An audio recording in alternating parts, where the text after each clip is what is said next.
नमस्कार मैत्रिणींनो, just cook चॅनलमध्ये तुमचं खूप खूप मनापासून स्वागत। आज आपण करणार आहोत भिजवलेल्या हरभऱ्याच्या डाळीतली पत्ताकोबीची भाजी। चला तर मग रेसिपीकडे वळूया। मी साधारण 2 वाट्या हरभऱ्याची डाळ ही रात्रभर पाण्यात ठेवली तरी चालेल। 3 ते 4 तासात छान डाळ भिजून जाते। आणि नंतर मी पत्ताकोबीचे असे किसनीने किस करून घेतलाय।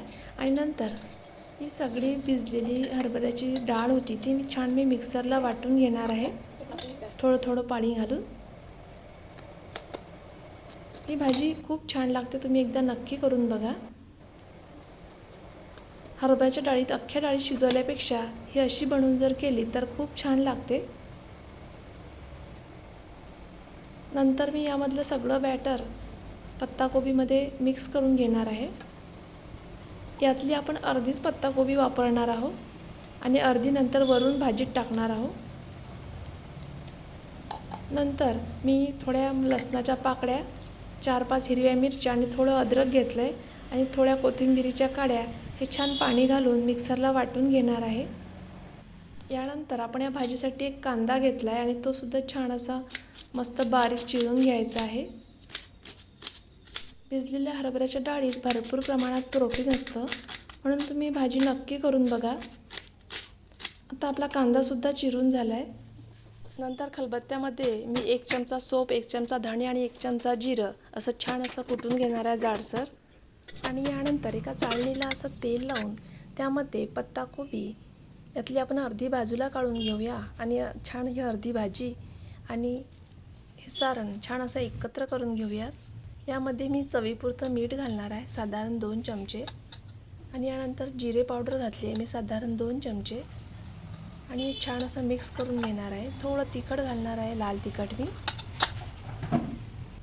आणि चाळणी छान उकळत्या पाण्यात ठेवून यामध्ये हे डाळ आणि पत्ताकोबीची भिजवली होती ते यामध्ये टाकून देणार आहोत। नंतर 5 ते 10 मिनिटं छान ही वाफवून घेणार आहोत, यावर झाकण ठेवून। तर दुसरीकडे आपण एका कढईत तेल घेतलं आहे, 2 चमचे साधारण। त्यामध्ये मी मोहरी आणि जिरं घातलं आहे, कढीपत्ता घातला आहे आणि कांदा घातला आहे आणि कमी आचेवर छान हा कांदा परतून घेतला आहे। नंतर यामध्ये मी अद्रक, लसूण, हिरवी मिरची आणि कोथिंबीरीचं ते वाटण केलं होतं ते यामध्ये घेऊन छान मंद आचेवर सगळं परतून घेणार आहे। आता आपली डाळ आणि पत्ताकोबी पण छान वाफून झाली आहे। तुम्ही असं चाकू घालून सुद्धा चेक करू शकता। आता कांदा, लसूण जो होता तो सुद्धा परतून झाला आहे आणि यामध्ये आता सोप, धणे आणि जिऱ्याचं जे वाटण केलं होतं ते घालणार आहे। नंतर थोडी हळद घातली आहे मी, परतून घेतली हळदसुद्धा। आणि हे छान आता वाफून झालेलं जी डाळ होती हे एकत्र करून त्याचा कुस्करून छान अशी मोकळी करून घेऊयात चाकूने।